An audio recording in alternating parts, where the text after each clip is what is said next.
হরে কৃষ্ণ হরে কৃষ্ণ। কেমন আছেন সবাই? আশা করি সবাই ভালো আছেন, ভালো থাকুন, সুস্থ থাকুন। আজকে আমি আপনাদের কাছে বলবো যুধিষ্ঠিরের রাষ্ট্রযজ্ঞ পার্ট 1, রাষ্ট্রযজ্ঞের বিস্তারিত বৃত্তান্ত। আসলে কি হয়েছিল সেই রাষ্ট্রযজ্ঞের তার সঠিক তত্ত্ব আমি আজকে আপনাদের কাছে দেব। আমি যে বিস্তারিত বৃত্তান্তটা দেব তা আর আপনারা যেটা দেখতে পান তার সঙ্গে কতটা ফারাক আপনারা নিজেরাই বুঝতে পারবেন, এবং আমাদের হিন্দুদের কিভাবে ভুল বোঝানো হচ্ছে সেটা আপনারা নিজেরাই বুঝতে পারবেন। এখানে আমি দেখেছি যারা ভুলভাল প্রচার করছে তাদের প্রচুর সাবস্ক্রাইব রয়েছে, আর যারা সঠিক তত্ত্ব দিচ্ছে তারা, আমি বলে নয়, যারা সঠিক তত্ত্ব দিচ্ছে তাদের কিছুই নেই। হরে কৃষ্ণ, সবই প্রভুর ইচ্ছা। চলুন শুরু করি। যুধিষ্ঠিরের রাষ্ট্রযজ্ঞ।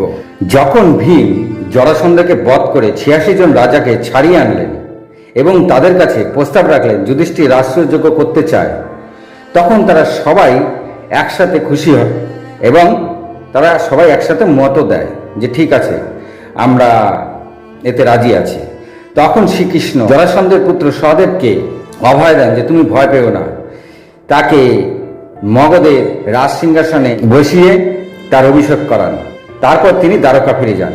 আর এদিকে ভীম আর অর্জুন ইন্দ্রপ্রস্থে ফিরে এসে যুধিষ্ঠিরকে বলেন যে এবার দাদা তুমি যজ্ঞ করতে পারো, তাই আমাদের আজ্ঞা দাও যে আমরা সারা পৃথিবী জয় করে কর আদায় করে আনি এবং সবাইকে জানিয়ে দিই যে তুমি রাষ্ট্রযজ্ঞ করতে চাও এবং তুমি চক্রবর্তী সম্রাট হওয়ার যোগ্য। তখন যুধিষ্ঠির তার 4 ভাইকেই আজ্ঞা দেয়, অর্জুন, ভীম, নকুল, সহদেব। তখন 4 ভাই যুদ্ধের জন্য প্রস্তুত হয় এবং তারা 4 ভাই পৃথিবীর 4 দিকে বিশাল বিশাল সৈন্য নিয়ে তারা বেরিয়ে যায় একের পর এক রাজ্য জয় করতে, এবং প্রতিটা রাজাকে জানিয়ে দিতে চান যে তার দাদা যুধিষ্ঠির চক্রবর্তী সম্রাট হওয়ার যোগ্য। চলুন শুরু করি। মেইন যে কথা সেটা এখন শুরু হবে। অর্জুন যান উত্তর দিকে, ওইদিকে একের পর এক রাজাকে হারিয়ে রাষ্ট্রযজ্ঞের কথা বলে কর আদায় করতে থাকেন। কিন্তু তাকে এইভাবে যুদ্ধ করতে করতে কিন্তু তাকে এক রাজার কাছে থামতে হয়। তার নাম প্রজ্ঞ জ্যোতিষ্কুলের রাজ ভগদত্ত। এই ভগদত্ত প্রচণ্ড পরাক্রমী, শক্তিশালী এবং ইন্দ্রের বন্ধুও ছিল। তিনি সাধারণ কোনো যোদ্ধা ছিল না, তিনিও বিশাল বড় এক যোদ্ধা ছিল। অর্জুন তো একের পর এক সবাইকে হারিয়ে দিয়েছিলেন, কিন্তু ভগদত্তের এখানে এসে তাকে দাঁড়াতে হয়। সেখানে ভগদত্ত কি করে, তার আশেপাশে যত রাজা আছে সবাইকে একত্রিত করে এবং সামুদ্রিক ডাকু, তাদের যে রাজা হরিবর্ষ বা চীন, এই সব দেশের সব রাজাকে একাত্র করে অর্জুনের বিরুদ্ধে যুদ্ধ ঘোষণা করে দেন। বুঝেন, অর্জুন কিন্তু একে একে রাজ্য জয় করতে করতে বেরোচ্ছে। সেই সময় ভগদত্ত এগুলো সব জেনে যায় আগেই, এবং ভগদত্ত রেডি হয় অর্জুনের সঙ্গে যুদ্ধ করার জন্য। সেই যুদ্ধ এক ভয়ঙ্কর রূপ নেয়, মানে সে এক ভয়াবহ যুদ্ধ শুরু হয় ভগদত্তের সাথে অর্জুনের। এই যুদ্ধ কিছুতেই থামছিল না। এই যুদ্ধ টানা 8 দিন ধরে চলতে থাকে, কোনো পক্ষই জেতে না, কিন্তু ভগদত্ত একটু হারার দিকে থাকে।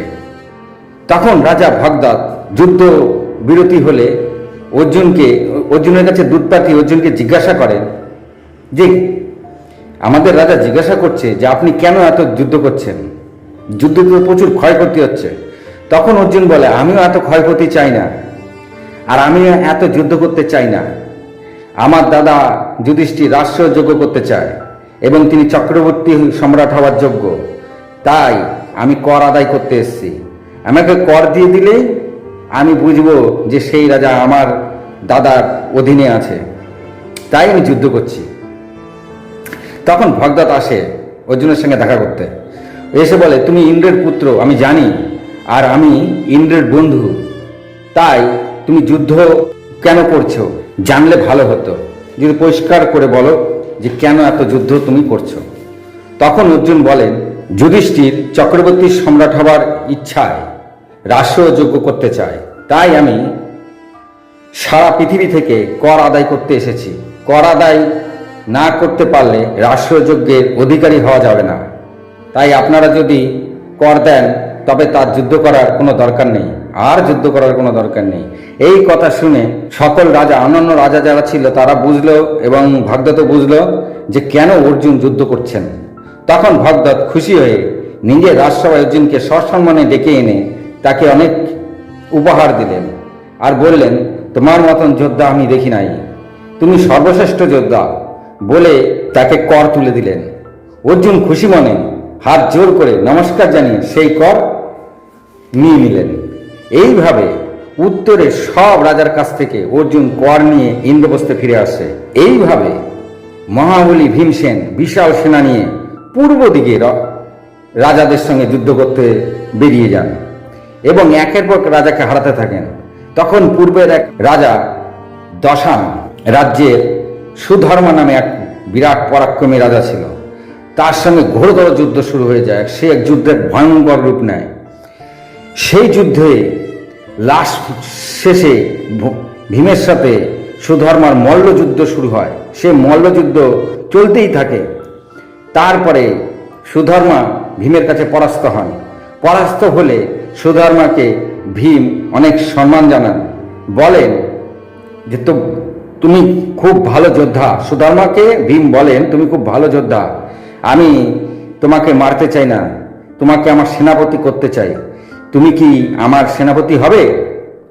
তখন সুধর্মা খুশি মনে ভীমের সেনাপতি হয়ে যান এবং ভীম তাকে নিয়ে পৃথিবীর পূর্ব দিকে সব রাজাকে হারিয়ে কর আদায় করে ইন্দ্রপ্রস্থে ফিরে আসেন।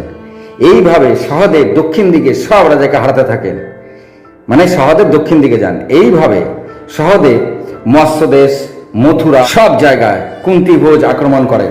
এদিকে কুন্তির রাজাও প্রচণ্ড পরাক্রমী ও শক্তিশালী ছিল, কিন্তু তিনি সহদেবের সঙ্গে যুদ্ধ করলেন না। তিনি সহদেবের ইচ্ছা মেনে নিলেন এবং সহদেবকে কর দিলেন সসম্মানে। আর কুন্তী ভোজের রাজা বললেন, আমিও চাই যুধিষ্ঠির চক্রবর্তী সম্রাট হোক। এইভাবে সহদেব একের পর এক রাজ্য জিততে জিততে তিনি কিষ্কিন্ধা পৌঁছে যান। কিষ্কিন্ধায় মৈদত্ত রাজাকে হারিয়ে দেন। সেখান থেকে মহেশমতি যান, মহেশমতিতে আক্রমণ করেন। এরপর একে একে কেরল, লন্দা, কলিঙ্গ সব জয় করে শ্রীলঙ্কা গিয়ে পৌঁছান। ওইখানে বুঝুন শ্রীলঙ্কায় চলে গেছিল সহদেব যুদ্ধ করতে। ওইখানে বিভীষণের কাছে এক দূত পাঠান। পাঠিয়ে তিনি তার দাদা রাষ্ট্রযোগ্য এবং চক্রবর্তী হওয়ার যোগ্য বলে তিনি সন্দেশ দেন। তখন বিভীষণ খুব খুশি মনে সেটা মেনে নেন এবং সহদেবের হাতে তিনি যথাযথ বহুমূল্য কর তুলে দেন আর বলেন, যুধিষ্ঠিরের রাষ্ট্রযোগ্য করার ক্ষমতা রাখে, তাই তিনি আমি যুদ্ধ করতে চাই না। বিভীষণ কি সন্দেশ দিলেন? আমি যুদ্ধ করতে চাই না, কারণ যুধিষ্ঠির রাষ্ট্রযোগ্য করার ক্ষমতা আছে। তিনি তারপর সসম্মানে কর দিয়ে দেন। এইভাবে দক্ষিণের সব রাজাকে যুধিষ্ঠিরের আধীন করে সহদেব কর নিয়ে ইন্দ্রপ্রস্থে ফিরে আসেন। এইভাবে নকুলও পৃথিবীর পশ্চিম দিকে সব রাজা অধীন করতে বিশাল এক সেনা নিয়ে রওনা হন এবং একে একে রাজাকে পরাস্ত করতে থাকেন। এইভাবে দ্বারকা গিয়ে পৌঁছান। তাহলে বুঝুন, নকুল কিন্তু যুদ্ধ করতে করতে দ্বারকায় পৌঁছান। তখন মজার ব্যাপার হলো এখানে এই যে এইখানে শ্রীকৃষ্ণ নকুলের সঙ্গে যুদ্ধ করেনি। শ্রীকৃষ্ণ তা নকুলকে অনেক আদর আপ্যায়ন করে সসম্মানে নকুলকে রাজসভায় নিয়ে এসে বসান এবং যুধিষ্ঠিরের শাসন তিনি মেনে নেন এবং অনেক ধনরত্ন আদি দিয়ে নকুলকে কর দেন। তাহলে শ্রীকৃষ্ণ কিন্তু ইচ্ছা করলে কিন্তু নকুলকে হারিয়ে দিতে পারত, কিন্তু শ্রীকৃষ্ণ সেটা করেনি। শ্রীকৃষ্ণ যুধিষ্ঠিরের রাষ্ট্রযোগ্য এবং চক্রবর্তী হওয়ার সম্রাট হওয়ার যোগ্য বলে নকুলকে কর দিয়ে দেন। এখানে একটা কথা বলি, শ্রীকৃষ্ণ এই যুদ্ধে নকুল কি পারত? না, কেউই পারত না শ্রীকৃষ্ণের সঙ্গে, কিন্তু শ্রীকৃষ্ণ যুদ্ধই করেননি আর আনন্দের সহিত কর দেন। যিনি ভগবান তিনিও কর দিলেন। কাকে? ধর্মরাজ যুধিষ্ঠিরকে। এরপর ভগবানের কি মহিমা! এরপর নকুল সব সামুদ্রিক ডাকু রাজা যারা ছিল তাদেরকে হারান একে একে।